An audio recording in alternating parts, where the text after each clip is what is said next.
Picture this. The humid air of Madripoor hangs heavy, thick with the scent of fried noodles, cheap liquor, and something vaguely metallic, maybe rust, maybe blood.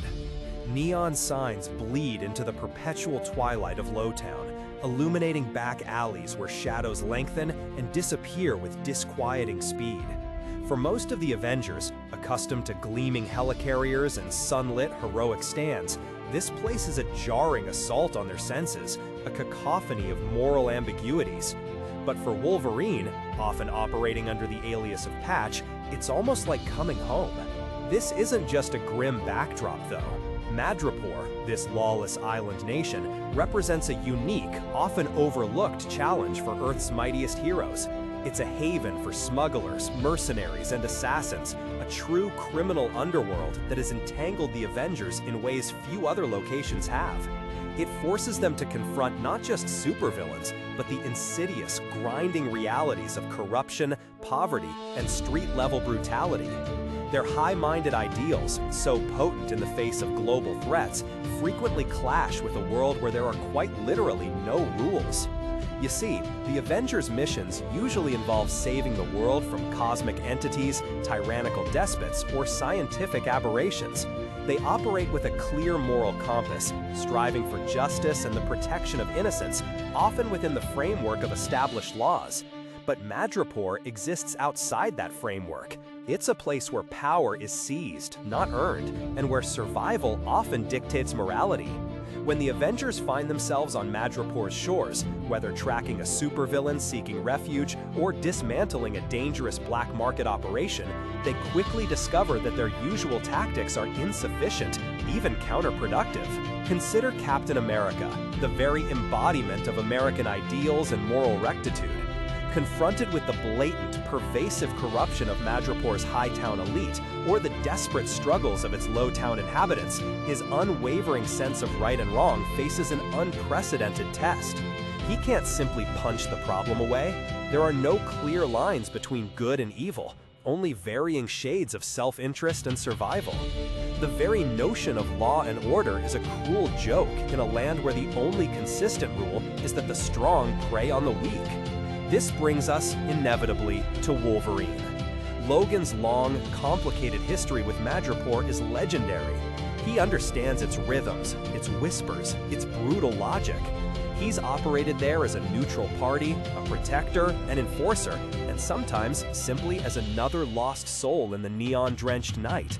His willingness to get his hands dirty, to make the difficult, morally ambiguous choices that Madripoor demands, often puts him at odds with his more idealistic teammates.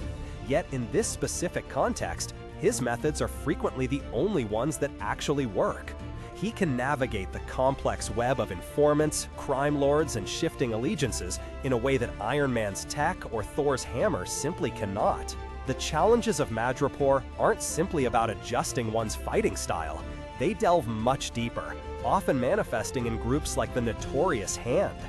This ancient order of mystical ninja assassins has deep roots in Madripoor's underworld, controlling vast swaths of its criminal enterprise and wielding significant influence. Fighting the Hand isn't like fighting Ultron. It's a surgical strike against a deeply ingrained Hydra-headed organism. You cut off one head and two more grow back, sometimes even stronger. The Avengers can't simply storm a Hand compound with their usual fanfare. They must learn to move in the shadows, to gather intelligence, to understand the intricate political maneuvering that underlies Madripoor's seemingly chaotic surface. It's a game of chess, not checkers, and the stakes are always deadly. What Madripoor truly represents, then, is a crucible for the Avengers' ideals. It forces them to adapt, to compromise, and sometimes to make peace with the uncomfortable reality that not all problems have clean solutions. They might have to form uneasy alliances with minor crime bosses to bring down a greater evil. They might have to turn a blind eye to lesser infractions to achieve a more significant victory.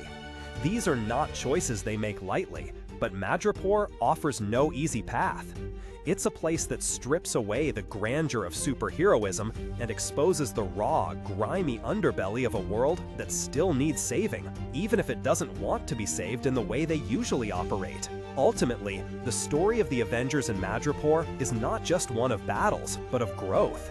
It's a testament to their capacity for adaptation, a demonstration that true heroism sometimes means understanding when to bend the rules rather than breaking them entirely.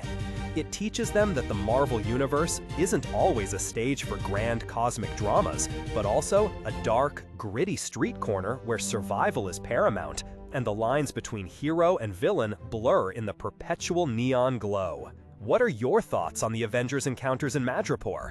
Which Avenger do you think adapted best to its lawless environment, and why? Share your insights in the comments below, and let's continue this conversation about where heroes truly test their limits.